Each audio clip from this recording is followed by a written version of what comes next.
দুঃখ কষ্টের মূল কারক গ্রহ শনি এবং কর্মফলদাতা শনিদেব, ন্যায় বিচারক শনিদেব আগামী 20 তারিখ, আগস্ট মাসের 20 তারিখে নক্ষত্র পরিবর্তন করছে। সে বুধের নক্ষত্র রেবতীতে প্রবেশ করে যাচ্ছে এবং এখানে 8ই অক্টোবর পর্যন্ত অবস্থান করবে। এখানে অনেক বেশি পাওয়ার দিতে পারবে শনি এবং খুব শনি প্রসন্ন থাকবেন। তাই 5 রাশির ওপরে শনির প্রভাব পড়বে। আমরা সকলেই জানি শনি কিন্তু যেমন কর্ম তেমন ফল প্রদান করে থাকেন।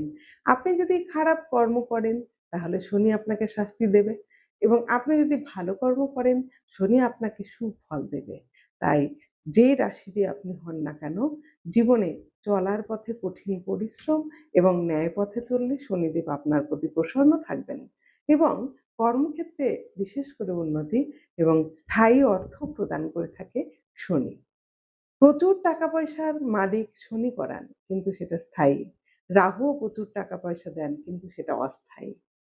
তো আমাদের এই শনিদেব বিশেষ করে 5 রাশির উপরে কৃপা বর্ষণ করবেন এবং যাদের এতদিনে কর্ম ছিল না, কর্মপ্রাপ্তি হচ্ছিল না, আর্থিক কষ্ট চলছিল, দুঃখ কষ্টে জীবন যাচ্ছিল, তাদের কিন্তু এবার শনিদেব প্রসন্ন হবেন এবং ভালো হবে। ব্যথা বেদনা, গিঠে, গিঠে ব্যথা, সারা শরীরে ব্যথা, দাঁতের সমস্যা সবকিছুই এবার ভালো হতে চলেছে শনিদেবের কৃপায়, যদি আপনি এই 5 রাশির মধ্যে একজন হয়ে থাকেন।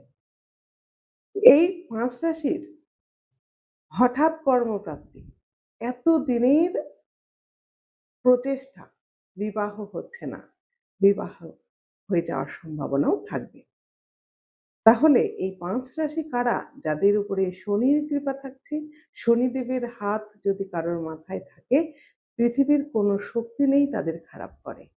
তাহলে সেই ভাগ্যশালী রাশি বৃষ রাশি, সিংহ রাশি, তুলা রাশি, ধনু রাশি এবং কুম্ভ রাশি। আপনি যদি 5 রাশির মধ্যে একজন হয়ে থাকেন, তাহলে এই দীর্ঘদিন ধরেই আপনার উপরে প্রভাব পড়বে শনির এবং আপনি যদি শনিবার দিন করে কোনো অশ্বত্থ গাছের তলায় সন্ধ্যাবেলায় একটি মাটির প্রদীপ সর্ষের তেল দিয়ে জ্বেলে রেখে আসতে পারেন এবং মনস্কামনা জানিয়ে আসতে পারেন, আপনি যেটা চান তাহলে এই সময় সেটাই আপনি পাবেন। সকলে ভালো থাকুন, সুস্থ থাকুন। জয় মাতা।